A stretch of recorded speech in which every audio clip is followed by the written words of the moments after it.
welcome to the Pop Culture Spread Show. I'm your host, Jason, and beside me here is the man who knows all because he is all, Rick. Morning, everyone. Hello. I like you hyping it up. I like it. I'm doing a little bit of hype work there. A little bit of hype work, mate. Fantastic. How are you, Jace? How are you? No, very good, mate. Very good. Really keen to dig into some of the stories we've got this week. Yeah, we've got some good ones. Yeah, absolutely. And as we do every week, we start the show with what have we been watching? Here I come. Oh, here I come. Oh. All right. What have we been watching? Well, it's been a really busy week for me, Rick. I'm in the process of moving house. So nice. I haven't had a hell of a lot of I haven't had a hell of a lot of time to watch anything different, really. But what I have been watching, no matter what I'm doing in life, I have been watching and continue to watch Moon Knight. I think we all have. Yeah, absolutely. And now I thought it would be a good opportunity, Rick, and we spoke about this before the show started, that you're in a similar situation, but you've had an incredible busy week, but you have watched Moon Knight. So when we do a season midway through recap of the 3 episodes that I've shown so far. So because it's a 6-episode series and we are halfway through, so which is kind of really interesting. So I mean, we're 3 episodes in. I think Moon Knight has become one of my favorite MCU shows so far because it's so very different, and they all have been in their own way. But for me, it's a big mystery, this show. Like, I don't know a lot about Moon Knight, and what I have been told, Rick, that this Moon Knight is a very different Moon Knight that was in the comics. Yeah, especially with some of the backgrounds, like the stories and things like that they've done in the comics. So they've taken, as Marvel always does, Rick. Oh, of course, they've taken the best elements of a character and they've created their new story for it. This show really lives on the back of the performances of the 2 main leads. Oscar Isaac is an exceptional actor who is handling multiple characters in this show with such, I don't know, it looks so easy for him, but he's doing an incredible job. And we'll talk about, there was a particular scene in episode 3 which really highlighted that. But you've also got to give it up for Ethan Hawke, who's just absolutely on fire. I mean, he's a great actor anyway, but he's so good playing that character in Moon Knight, and it's their strong performances that I think guide this show through some scenes that maybe wouldn't have worked as much if they had lesser actors in those roles. But I'm thoroughly enjoying it. Besides a couple of minor hiccups, I really think this show is taking us somewhere that we haven't really seen. And like I said, it's a mystery because I don't know how the show finishes. Most of these things you can kind of figure out. And eventually it'll get to this point. But with this show, I genuinely don't know where they're going to end up. So, but it's a really great, solid MCU Disney Plus show without question.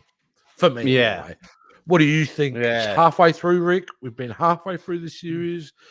You've got to watch all the episodes like me. What are your thoughts on Moon Knight so far? Like, we're just obviously with, like you said, we're 3 episodes in. This has really exceeded my expectations in this Marvel, for a Marvel show. And you are right, Jace. I totally agree with you. It has this like cool, unique vibe to it, and it's different to any of the other Marvel shows that we've seen, and that's what makes it interesting and kind of grabs you guys in from the first couple of episodes.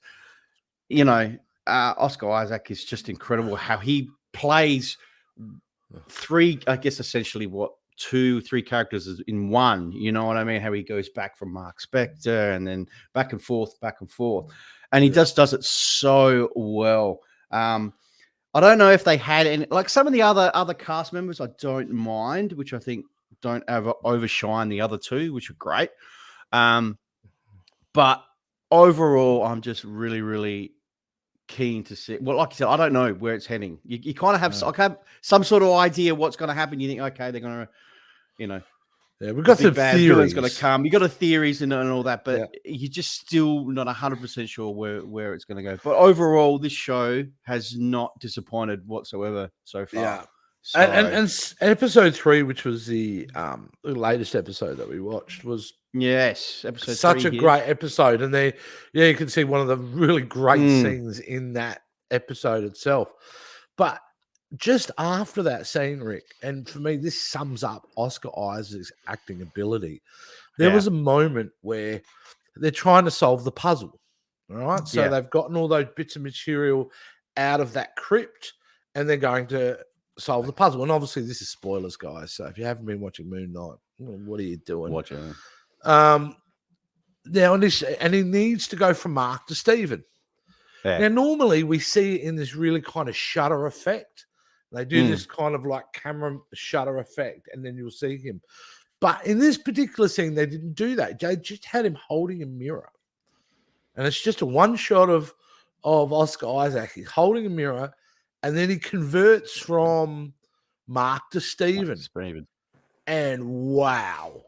If you wanted to know if this guy could act or not, you just watch that moment where he just transforms his mannerisms, the way he's standing, his voice, his facial kind of muscles into what was, just incredible just to see what he can do, And so it was just absolutely fantastic. It was a bit Indiana Jones this week, I thought. They're going on an adventure, they're inside Egypt. What I didn't like is I don't know how much I liked of the council. A bit weak. Because to me, that opens things for the Marvel Cinematic Universe in a bigger way that I don't know we really need at the moment. Because, like, at this point, once you bring in the council, Rick, because you could have argued, Khonshu's a figment of his imagination. You could argue that. But now you're not. You're saying there are Egyptian gods that exist, that have existed, have been in hiding, and are just watching now. So what does that say for the, in a Marvel Cinematic Universe where we have Eternals, we have Celestials, we have this, and now we also have these gods that have been living, amongst us. Oh, yes, they've been around for a while, though. Surely. Yeah, but how much more expansion of the MCU from a level of that scale can we bear? And that was, for me, the only thing I'm like, I mean, look, in Marvel we'll trust, and I'm sure it'll work itself out, but it's just kind of odd to me. So you've had Eternals who are gods for the entire 5,000 years or longer, and then you've had Egyptians gods. Now, they would have been around in the Egyptian era. A lot longer. So why wouldn't the Eternals picked up that there were gods back then? And certainly, why wouldn't that have been dealt with on some level? Because these are gods who are extremely powerful. So, yeah, that's my only concern with it. Besides that, fantastic show. Check it out. Episode 3 was good. So, no complaints there, mate. All right, Rick. Now it's time to move on to our next segment of the show, and that's Marvel and DC news. I'm vengeance. I am Groot. All right. I don't know why we called it Marvel Studios and DC Universe Talk this week, because it is all DC. Oh, Actually, it is. Yeah, you're right. Yeah, it is. All we DC. don't have any news for Marvel this week, because there'll be plenty of news coming up with them. There will be. So, but the first thing I wanted to talk about, Rick, is one of the big shifts that has happened in the film entertainment industry in the last few months, and we've known about it for a few months, but we've discussed they've kind of done it now, and that is Warner Brothers has been bought out by Discovery. That's correct, Discovery. So the people who make dolphin videos and dolphin documentaries and things like that have literally bought Warner Brothers. So with that, there's a giant overhaul. Old bosses out, new bosses in. Yeah. And so one of the things that have come out of it is that David Zaslav, who now is taken over CEO as Warner Brothers Discovery, the mega company, are in talk about shaking up the DC comic book projects. Now, this is big news, Rick, because this story here is from IndieWire, but Varieties we've been reporting on it. Everyone's on this one. Everybody's on this one. And I think what they're trying to do is they're saying they want to bring in a Kevin Feige type like leader to overhaul DC. And I found it amusing because to me it's like, well, they've already tried that. They tried that with Jeff Johns. To try to oversee the DC cinematic universe, and it hasn't worked out well. But so they're looking for somebody to come in and take over and be the guy. And I just don't think it's possible for Warner Brothers to do that, because Warner Brothers, Rick, they want their cake and they want to eat it too. So not only do they want a MCU scenario, but they also want independence comic book films like the Joker or the Batman, films which that they are not should have connected. Which me, I've been going on that for you years. have been talking about that. Yep, correct. So I don't think you can do both, honestly, Rick. I think, obviously there's risk when it comes to not having a connected universe with comic book films, because they're afraid that it hasn't been tested, that the audience may not enjoy it. But I would like to think the Joker and the Batman have proven that wrong. Both films that were not connected to Zack Snyder's universe did very well. Anyway, were both have both been mega hits. So I would think, and now with the drama that's going on, Rick, I mean, like, beside you've got some of your lead characters in these DC movies in trouble at the moment. Yep. You've got Ezra Miller. They've paused. Warner Brothers has paused all future projects with him. There are rumors swirling around Hollywood that he may not even be in the Flash movie, that they may pull it and recast it. That's a movie that was announced. That's a lot. Do you know when that movie was first announced, Rick? Have a guess when you think the Flash movie, they announced that movie. Right. Good, 4 or 5 years ago? Aha. Yeah, you think? Longer? It was actually October of 2014. Oh, shit. Warner Brothers came out and made a massive announcement a week after the debut of the Flash CW series. And they announced the Flash movie. I remember at the time because it seemed very unfair on Grant Gunston and that CW show where they've launched this brand new Flash TV show. And then they go, oh, yeah, but by the way, we're going to do a movie. We've got a movie. It's going to be better. So, and you're not in it. No. Well, you think about that now. Flash has been going on nearly 10 years, that TV show. It's in its 9th season, I believe. It's 9th season. And they still don't have a Flash movie. Yeah. So, there's going to be a giant change here, Rick. There's going to be a giant change. I am not excited about this news. I'm very wary about this news, Rick, because I don't think, honestly, they're going to be able to do this. I think you've got to go one or the other. What are your thoughts? Look, when I heard that, I mean, this is huge. This is $43 billion merge. That's a lot of money and a lot of pressure to make this work. Now, like you said before, Jace, they've tried this. They've gone down there trying to mimic or copy what style, Marvel do. Marvel do well. But like you said, I don't think they can pull off both. I think their main focus is, I think they should only do those standalones. I think they should work on that. Like you've been saying in all the shows, and you've been saying it since we've done it, I think they have to stick with that. Because at the moment, they're just hit and miss. DC have been an extremely hit and miss with a lot of their stuff, except obviously the Joker, which was an absolute masterpiece in my eyes. And moving forward, I think they really need to start shifting things, or else they're going to start losing, fans. Like, people are just not going to worry about it, So, yeah, look, it'll be interesting to see how they go, but they've got to find the right person. Kevin Feige is just an absolute genius. So to find someone at his level to do it in DC, it's going to be very, very hard to find. You know what I mean? I understand money's at play here, Rick. It's all about the almighty Of course dollar. it is. But to really make a creative stand and to separate themselves from Marvel, standalone films are the way to go. It is. It creates so much freedom in storytelling. You're not beholden to a certain actor playing a certain character. Correct. You know, you're not beholden to keep a story narrative going. Create your own story, get the best possible actors, best possible director, best possible script, and just go make your movie.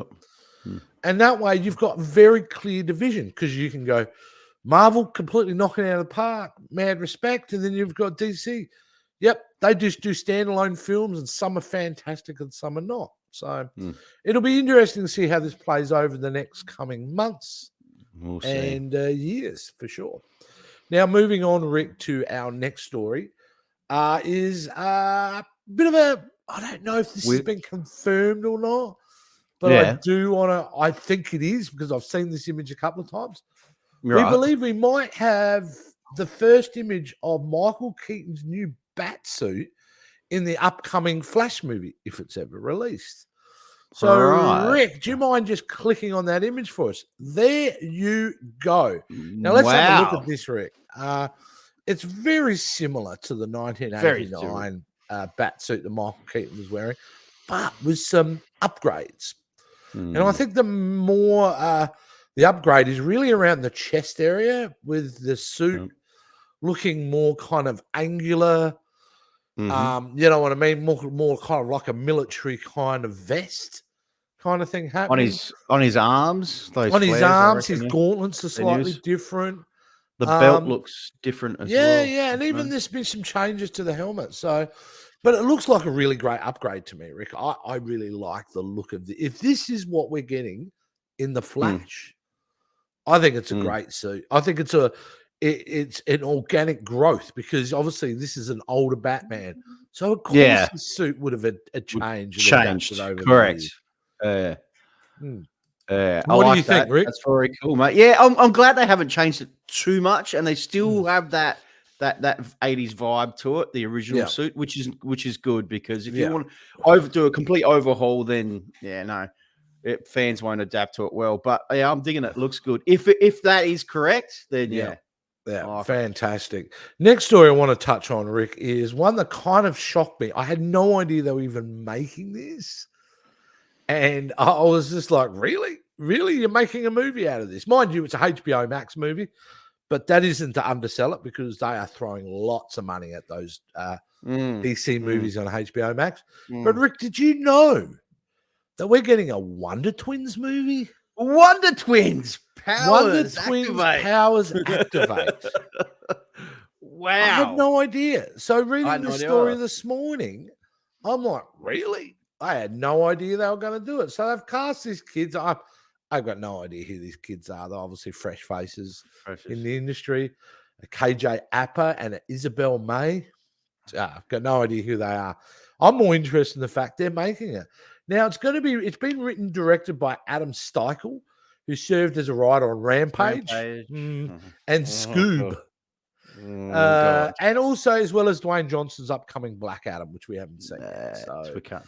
But yeah, I mean, these are characters that I grew up with, Rick, because they were on the all-new Super Friends hour in 1977, the animated series.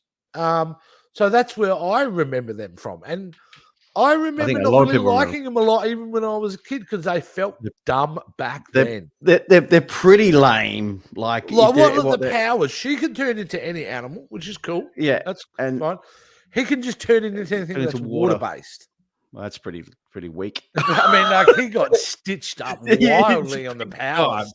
And they have to hold hands. Remember, they had to hold hands. Yeah, that's the rings. The rings. They put the rings together. So it's kind of Wonder Twins activate, and they had the little monkey for a while as well. Yes, their pet monkey, which Gleek, their pet space monkey. That helps them out. Yeah, I don't know. You know, but I would say it sounds ridiculous, Rick, but it depends what angle they come at this. You know, and I think you have to use a lot of humor. You can't steer away from the campiness that is Wonder Twins. I think if you go too serious with the Wonder Twins movie, I don't see it works, because if there is any fun to be had out of the Wonder Twins, it is because it was a bit off kilter and a bit silly. So there you go, Rick.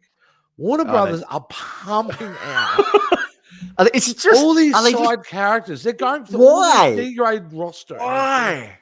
Well, what they're trying to do is build You a know? expansive universe to try to catch up with Marvel. Yeah, Hence yeah, our but previous stories where they're making a mistake. yeah, that's right. But they've Well, probably but I got don't know way if this better is characters. connected. Oh, Sorry? who knows? They've No, got way better characters than these two. They do. I think there's no doubt. I think Or there is are lots they of going great the angle for the younger generation? Maybe I don't know. I mean, yeah, Who knows? but I don't. who, Rick, under 35, under 35 years old, do you have any investment in or give a shit about Wonder Twins? Wonder Twins. I don't think anyone. I there's mean, probably- everyone's going there's to go, probably oh, well, they Wonder Woman's kids? Like, there's no Yes. real, there's been no consistency in their impact on pop culture ever since that original series back in the 70s. 1977. So, you know, it's 50 years, or say 45 years later, you're pumping out a movie. It just seems really odd to me and a poor choice. But you know what? I will wait and see what they do in the end with a Wonder Twins Wow. movie. We Kind of won't weird. be there. But anyway. All right, let's move on to the next little bit of news. And I found this one interesting. Another bit of DC news. When Zack Snyder decided to obviously do his version of Batman back in 2014, I think, 15, they announced that. They cast Ben Affleck, which was great. Ben Affleck, to me, turned out to be a really great Batman. I really thoroughly enjoyed his performances. A lot of in people the didn't. films. Yep. I don't know. Like I know we used to hear Fat Batman and things like that, but I never thought about it. I thought he was jacked. Yeah. Like, you know, he wasn't fat. He was huge. He was stocky. He was just an imposing kind of figure. I really enjoyed it. I don't care what anyone says. Ben Affleck was good, but he wasn't the only one who wanted the role. Another person who wanted the role and became close, I believe, to getting the role was Josh Brolin. Hey, Cable. That is correct. Wow. Josh Brolin talks about missing out on Zack Thanos. Snyder's Batman. And of course, most of our stories come from JoeBlow.com. Fantastic site, guys. That they are. Check it out if you want movie news. Joe Blow's where it's at. Now, you know, and yeah, he came out and said it was interesting to him. But that was Zach's decision. Like, Josh Brolin basically said, I was on board. I wanted to do it, you know. Wow. He wanted to be, you know, he wanted to see if he could do right by the character. So it was really interesting because Josh Brolin would have made a great Batman too. An older Batman, Josh Brolin would be. Whoa. Yeah. Whoa. Yeah. You can see him in the suit. Yeah. You can Yeah. see And I him mean, doing we it. saw him, what he did with Thanos and what he did with Cable. Cable. He was awesome. Like, he was just phenomenal in both those roles. So, but yeah, but I think he would also recognize, Rick, that if he'd done those films, if he had couldn't have done that. done Batman, he couldn't have done Thanos, and he probably, well, maybe, because I don't know. I think they'd already cast him as Thanos by then, but he certainly wouldn't have done Cable. I wouldn't have thought so. But yeah, what do you think, Josh Brolin as an old Batman? Would you have been down for that? Well, he's a lot older than Affleck. Is he? Yeah, he's older than Affleck. Okay. I reckon he's, I didn't know he's that. definitely older than Affleck, but still, he would be able to pull it off. He has that physique that he could definitely do it. Definitely do it. But like I said, Zach had his decisions, and it would have been cool to see it. But yeah, it's just one of those afterthought little stories that came up this week. I thought, oh yeah. You know what? You know, I'll be curious to see what the guys out there thought of how Josh Brolin would have been as a character playing Batman. I think it would have been amazing Batman. His Bruce Wayne might have been a bit of an issue. You know, and I think what was Ben Affleck Bruce did Wayne? was really Did you good like Bruce his? Wayne. Okay. Yeah, I did. Quite a lot. Yeah. Quite a lot. Absolutely. But yeah, there you go. Now, moving on to the next story, Rick, and we're just still in the world of DC. DC. We had reported this a few weeks ago that Sharon Stone was cast to play the villain in the DC movie of Blue Beetle. That's all changed. So, and yes, of course, it is all changed. Sharon Stone has dropped out of the role, and now looks like we're having Susan Sarandon to play the villain in the DC movie. So there is no word on why talks fell through, but honestly, Rick, I'm going to put it out there. I think it was a good decision that Sharon Stone doesn't play the villain. I think a lot of people still have memories of her playing the villain in Catwoman. Yeah. So I thought there might have been a little bit confusion with some of the audience with that. But yeah, it looks like Susan Sarandon, who, had her moment in the sun in the 90s, and really has just been a working actress since then. Still has the chops and the gravitas. Yeah. And I've seen her play a bitch in movies before. She can be quite scary. So Yeah. I'm actually thinking this is a great casting choice for the villain role, because I think she can play a villain extremely well. What are your thoughts?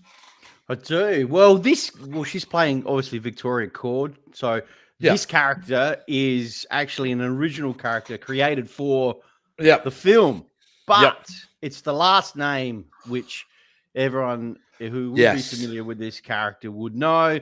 The previous, and this is what we don't know about this character, but the previous character who donned the suit after Jamie was Ted Cord. So which was a genius scientist, and he was part of the Justice League. So we don't know what part this Victoria plays. We don't know if it's in order either. We don't know. We don't know if it's in order. We don't know if this movie that her agenda is to steal the suit to give to her son. Who knows? Do you know what I mean? Or her son had it, doesn't have it anymore, so she's out for vengeance to the new guy who's got the suit. I mean, there's different directions you can go, which is good. But as the role of Susan Sarandon, I'm saying she's got the acting chops and the presence to be a really great villain in a movie that really was originally, Rick, was going to be a HBO Max movie, just like Batgirl, but has apparently been upgraded to a full feature film. So, which is it'd be pretty exciting to see how this plays. We'll see how we go out. I don't know. Now, going back to HBO Max and their agenda just to pump out DC film after DC film, Rick, Leslie Grace has come out this week, the star of Batgirl, and has had a few comments to say about the upcoming film. Oh, this should be interesting. Well, I mean, she's saying that we've got an insane film on our hands. That's a pretty big call. Has already started talking about a sequel.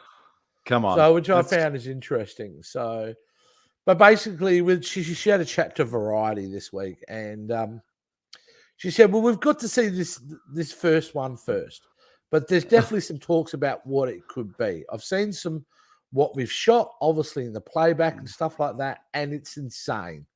We've already been talking about where do we take this film from here." Because there's so much that happens in the film. There are a lot of different themes in the plot that we touch on. It's not just the action. There's a love story. There's a father and daughter relationship.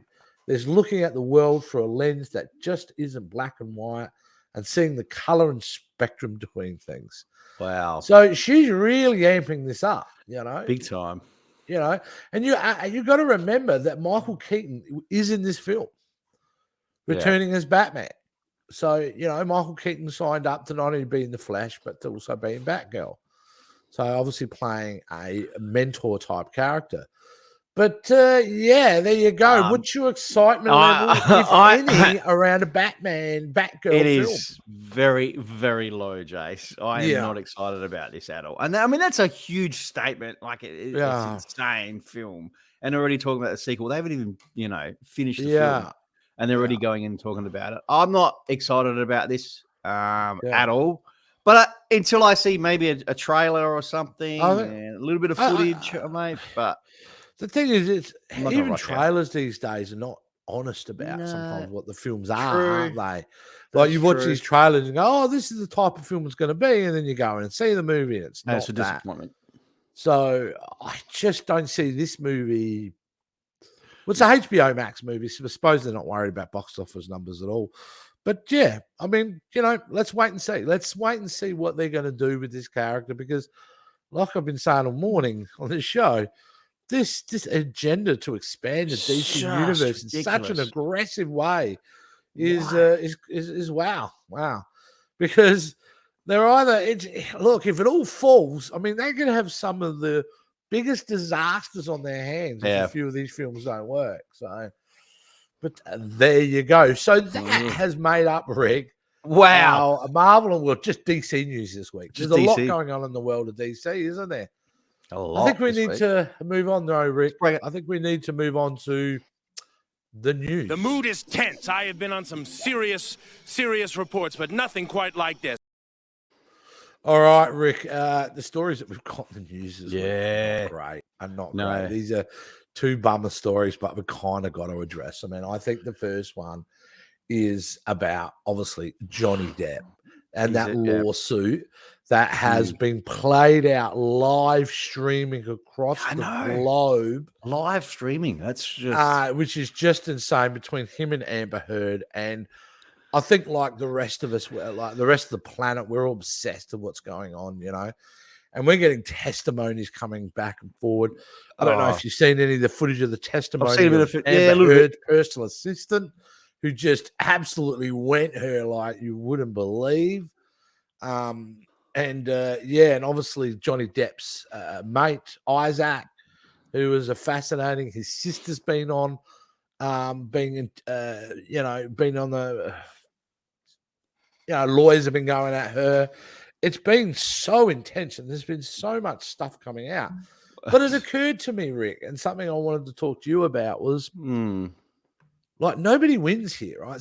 There is a winner and there is a loser. So someone does win, but you know what I'm trying to say. This is not a great scenario for anyone, but there will be a definitive winner and a loser.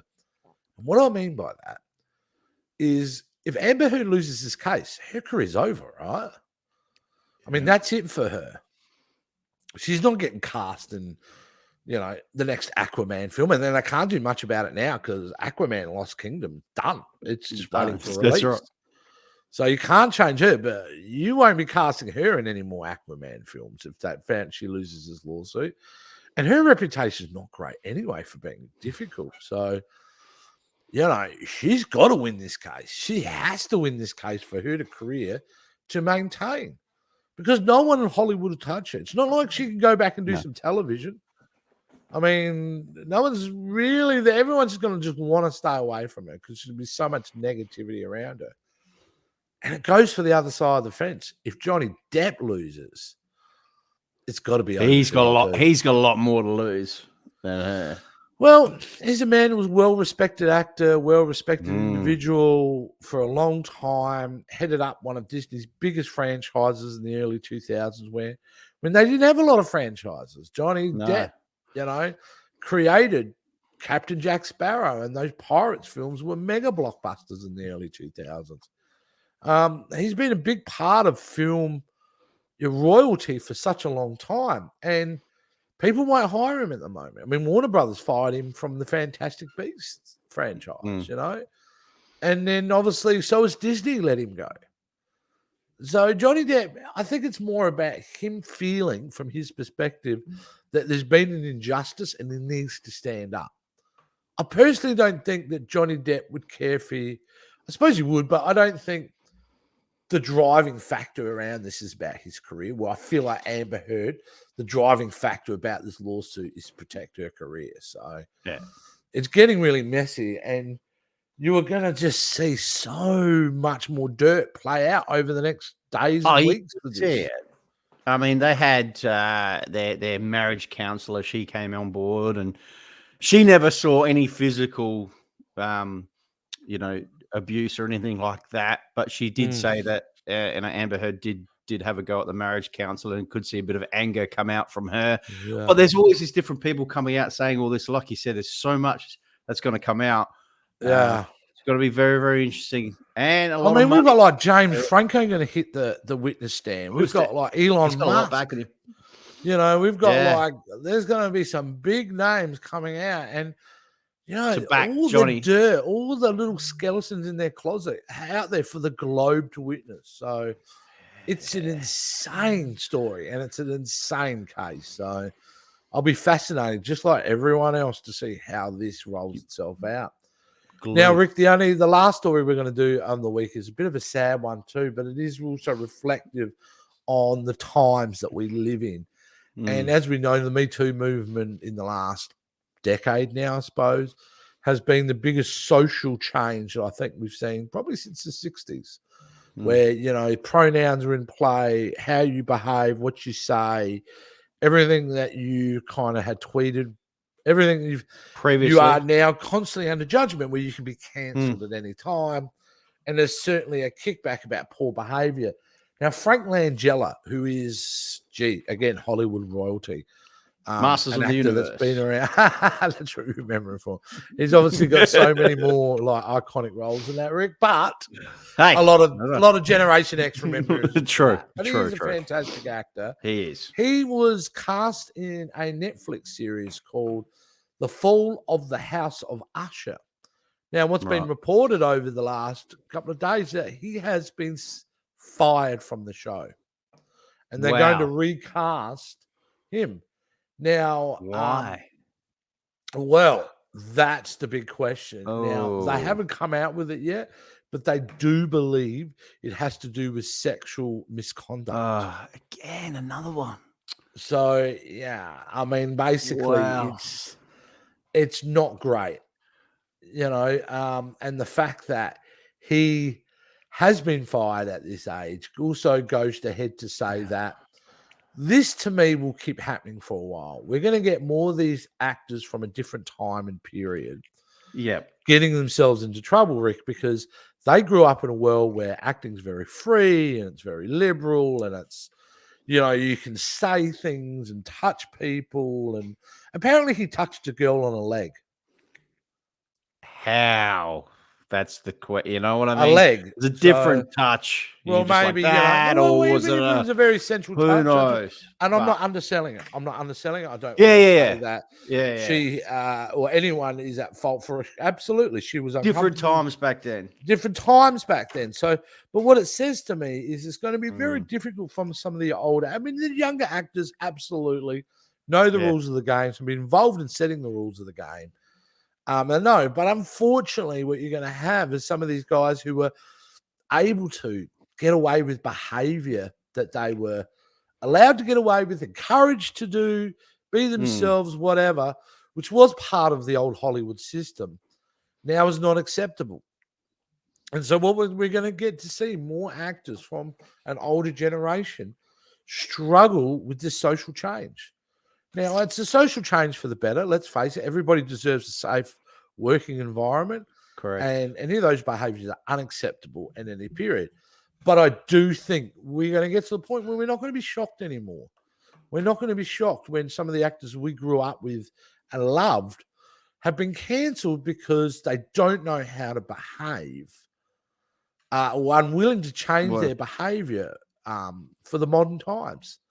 So, you know, and it's going to cost studios money. Here's the other thing.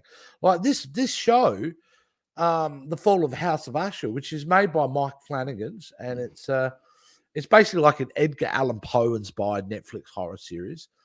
It's going to cost money because they filmed half the show with Frank Langella. They filmed half the show with him. So they've got to go now and reshoot that other half. Now, that doesn't come cheap. So it's you know, this is the problem here is Hollywood is either going to have to do a far more intensive recruitment model to ensure that they're getting the right people for this, or something is going to have to change. Well, it's sad because you don't know though, do you? You hire these people who've had that generation, but then there's more and more people coming out and making these accusations and saying these things. So then I guess that's the problem, you know, and then trying to find out their history prior to that. It's just very hard for these, I guess, the studios, but we'll do something because it's going to happen. It's always going to be a, you know, because let's face it, a lot of actors too are trained in the theatre, and the theatre still has that very strong reputation of very tolerant of certain behaviours in the theatre, and that could be sexual, like innuendo and touching and things like that. Still very commonplace in theatre. So a lot of these guys are kind of professionally growing up around those environments. So there needs to be also a greater look at how actors are treated, because the other problem is if you keep putting, for Rick, if I just go, you are it, you are the God, I put you on a pedestal all the time and constantly tell you, and everyone in your life tells you you're amazing and you can do whatever you want in life, that does something to somebody's psyche where they feel that they can do things that the normal person would never dream of in regards to those kind of inappropriate behaviors. So there you go, Rick. More to go. Sorry to end the show on a bummer, but those two stories were definitely we're talking about, Rick. And definitely. There we go. So, Rick, as we like to do every week, we like to give these guys, remind these guys that we love communicating with them. And we really want their input on what we do here in the show and the stories that we talk about. So it's super, super important that they need to know how they do that, Rick, and how do they do that? Guys, all you need to do is give us a thumbs up for the video. Also, hit that subscribe button for us as well. We really, really appreciate it. Hit that notification bell so you know exactly when our videos appear. Also, follow us all on our social media sites. All the links are down below as well, guys. And if you are into podcasts, then you can listen to all our shows on podcast. So hop over to Podbean, Apple, and Spotify. So sign up and share all that, guys. And you can listen to our podcast. And also, guys, if you are into some cool merchandise they can see myself and Jace wearing in every episode, then go check it out, guys. Just follow the popculturespreadstore.com. Go check all the merchandise out. We've got something for everyone. And like I said, all the links are down below, guys. So check it out. Fantastic, guys. Well, thanks for watching the Pop Culture Spread for another week. This is Jason. That has been Rick. And we'll see you guys. See you guys. Next week.